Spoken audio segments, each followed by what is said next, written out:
ઘોડકા ગામમાં ઘણો વર્ષોથી ભ્રષ્ટાચાર અને ખોટા વાઉચર બનાવવા સંદર્ભે ઉઠેલા પ્રશ્નની તપાસ પૂર્ણતાને આરે પહોંચી. આચાર્યશ્રીને ફાળવાઈ નોટિસ. ઘોડકા ગામમાં ઘણા વર્ષોથી સ્કૂલ બાંધકામ અને કમ્પાઉન્ડર બનાવવામાં થયેલ ભ્રષ્ટાચાર અને ખોટા બિલ ઉધારવા સંદર્ભે વર્ષોથી થયેલ વિવાદ ચરમસીમાએ પહોંચ્યો હતો. ત્યારે આજે ફરિયાદી દ્વારા પોતાના નામથી ખોટા બિલ બનાવવાના વિરોધમાં છેતરપિંડી સહિતના ગુનાઓની તપાસ માંગવામાં આવેલ, જેમાં શિક્ષણ મંત્રી નાનુભાઈ વાનાણીના આદેશ અનુસાર તત્કાળ તપાસ પૂર્ણ કરી રિપોર્ટ રજૂ કરી દેવામાં આવેલ છે. ત્યારે આજે જિલ્લા પ્રાથમિક શિક્ષણ અધિકારીશ્રી દ્વારા શાળાના જવાબદાર આચાર્યશ્રીને નોટિસ ફટકારવામાં આવી અને ખુલાસા માંગવામાં આવ્યા હતા.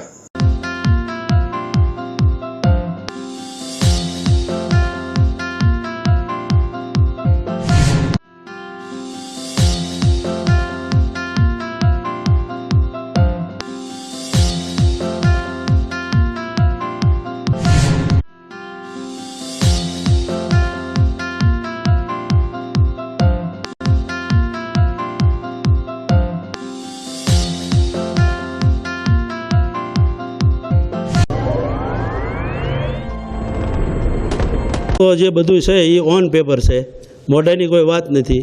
અને સરકારે નાણાંનો ખોટા વાવસરમાં બીજાની સહયોગ કરી અને સરકારી નાણાંનો દુરુપયોગ થયો છે. એટલે જે યોગ્ય અધિકારી હોય લાગતા વળગતા એને આની તપાસ કરવાની એવી મારી લાગણી અને ગામ વતી માંગણી છે. જય ભારત. આપનો પરિચય? મારું નામ ભોળાભાઈ રાહાભાઈ મેયર ભરવાડ ગોરડકા. બરાબર.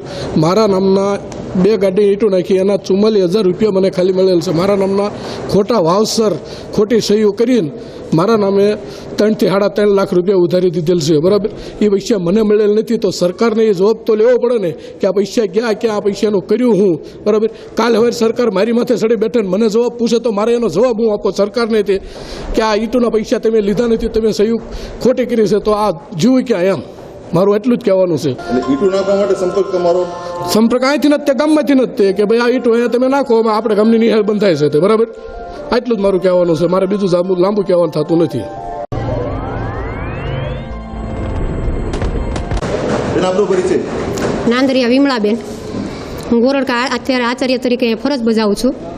બેન, આપની પર એવો આક્ષેપ થઈ રહ્યો છે કે ઈંટો નાખેલી છે પણ એમના પૈસા નથી આપવામાં, ખોટા વાઉચર બનાવવામાં આવેલા છે. શું ખરેખર હકીકત છે? ખરેખર હકીકત એ છે, આપણે નિશાળનું કામ છે એ કોન્ટ્રાક્ટ ઉપર આપેલું હતું અને ભોળાભાઈ જે કહે છે કે મારી પાસે બેને ઈંટું મગાવ્યું, ખરેખર મેં ઈંટું એ ભાઈને મગાવવા માટે કીધું જ નથી. કેટલા રૂપિયાનું કામ હતું? હવે સાહેબ અત્યારે કામ તો એ મને યાદ નથી, પણ મંજૂરીથી માંડીને તમામ શું અત્યારે પૂર્ણ થયું ત્યાં સુધીનું તમામ કામ છે એ લોકોએ કર્યું છે. અને ઈંટો અને તમામ માલ સામાન સાથેની મજૂરી સાથેનું કામકાજ આપણે એને આપેલું હતું. કમ્પ્લીશન રિપોર્ટ તમારે આપવાનું હોય છે? નહીં, કમ્પ્લીશન રિપોર્ટ છે એ ટીઆરપી આપવાનો હોય ને.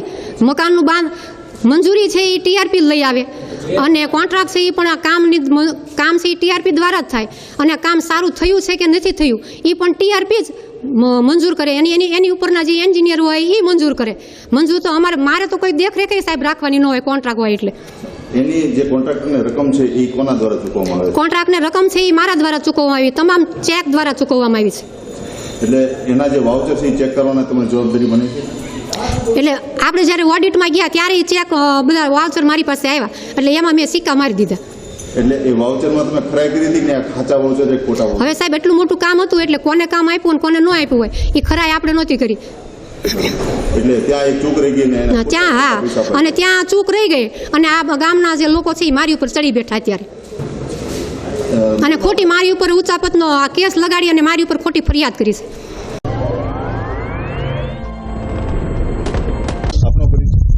ગોરડકા ગ્રામ પંચાયતની પ્રતિનિધિ શ્રી ધીરુભાઈ વૈદ. એટલે તમે રૂબરૂ ગયા ત્યારે શું જવાબ આપવાનો આવ્યો? પંચાયતને તમારે અહીં આવવાનું ને તમે ખોટા ઓલું કરવા અમને આવવાનું, પંચાયતને આમાં કાંઈ લેવા દેવા ન હોય. અને હું પંચાયત ઓફિસે ક્યારે તમારી આવી? આચાર્ય દ્વારા નકારાત્મક જવાબ આપવામાં આવે છે. હા, આયોજન એ બીજા હતી એમ તો એ 2 વખત 3 વખત આ ટીવી વાળા આપણે કોઈ ભેગા નથી થયા અને અમે તો 4-6 મહિનાથી આવેલા છીએ. બરાબર. એટલે આપણે આગળની કોઈ ખબર એનો ભ્રષ્ટાચાર કોઈ ન હોય. પણ અમે જ્યારે ગયા ત્યારે અમને આવું કીધેલું કે તમારે અહીં આવું નહીં, આમાં તમને કાંઈ આમાં ખબર નહીં, તમારે પંચાયતને કાંઈ આમાં લેવા દેવા નહીં. ગામ લોકોનું કેવું છે કે ખોટા વાઉચર બનાવવામાં આવ્યા છે, આ અંગે પંચાયતનું ધ્યાન દોરવામાં આવ્યું છે? પંચાયતના ધ્યાન દોરવામાં નથી આવ્યો, પણ એમાં શું છે કે એવડા લોકોનું અને હાવ ખોટું તો ગામ ન જ કહેતા હોય. પહેલી વાત તો એ ગામનું છે એટલે ગામ કાંઈ હાવ બધા જ ખોટું ન જ કહેતા હોય. અમને નથી ખબર, મેં તો જે હમણાં આવ્યા છે એવી, પણ ગામ જો કહેતો હાલ શું હોય ને એમ. આચાર્યની કામગીરી કેવી છે? આશ્ચર્ય ભણતરનું કામ બધું ઠીક છે, પણ આવા પ્રશ્ન અત્યારે ઈટુના નીકળે તો મને કાંઈ ખબર હોય નહીં પહેલાંનું આગળ શું હોય એનું. અને તે પહેલાં આવો લોસો ઓલા સરપંચ વખતે કાંઈક પડેલો હતો, અને એ સરપંચને કહેશે એ કહેતા હતા કાંઈ કોઈને આવવું નહીં એમ. આપણી આજે ગ્રામ પંચાયતની ચૂંટણી થઈ હતી કે સમરસ થઈ? સમરસ થયેલી છે. સમરસ થવાથી ખરેખર ફાયદો થાય છે કે નુકસાન? ફાયદો જ થાય ને, ગામ ભેગું બેહે, કોઈ બાજવા બોલવાનો પ્રશ્ન ઓછો રહે, એવું બધું સમરસમાં એટલો તો ફેર પડે જ ને એમ. કોઈ વિકાસના કામગીરીમાં નિર્ણય લઈ શકાય છે? ના ના, ઠરાવ કોઈ એવા ગામના હિતમાં થઈ શકે છે? નથી ત્યાં.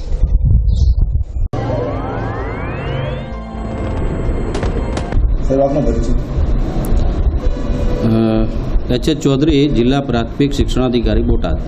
સર, ધોળકામાં ભ્રષ્ટાચાર અંગે આપને ફરિયાદ થયેલી અને શિક્ષણ મંત્રીશ્રી દ્વારા પણ આપને એક જણાવવામાં આવેલું તપાસ અંગે. હા. શું તપાસનો શું રિપોર્ટ છે? ગોરડકા પ્રાથમિક શાળાના આચાર્ય વિરુદ્ધમાં એની ગેરરીતિ બાબતે, એના ભ્રષ્ટાચાર બાબતે એની એક અરજી અને એની તપાસ બાબતે મને અહીંયા મળેલ છે, અને એના આધારે મેં એક તપાસ ટીમ બનાવી અને એની તપાસ સોંપવામાં આવેલી છે. તપાસ ટીમે તપાસ કરીને એનો અહેવાલ મને સુપ્રત કર્યો છે અને એની કાર્યવાહી ચાલુ છે. સર, કાર્યવાહીમાં શું આપ કાર્યવાહી થઈ શકે? હવે એમને જે ફરિયાદીએ જે આચાર્ય વિરુદ્ધ જે કંઈ મુદ્દાઓ સંદર્ભે એમણે જે કંઈ એમને ગેરરીતિ છે એ બાબતે ધ્યાન દોર્યું છે, એ મુદ્દા વાઇઝ એમણે તપાસ કરી છે અને મને અહેવાલ આપ્યો છે. એમાં જે કંઈ સત્યતા હશે એ સત્યતાને આધારે આપણે એની સામે શિક્ષાત્મક કાર્યવાહી કરીશું.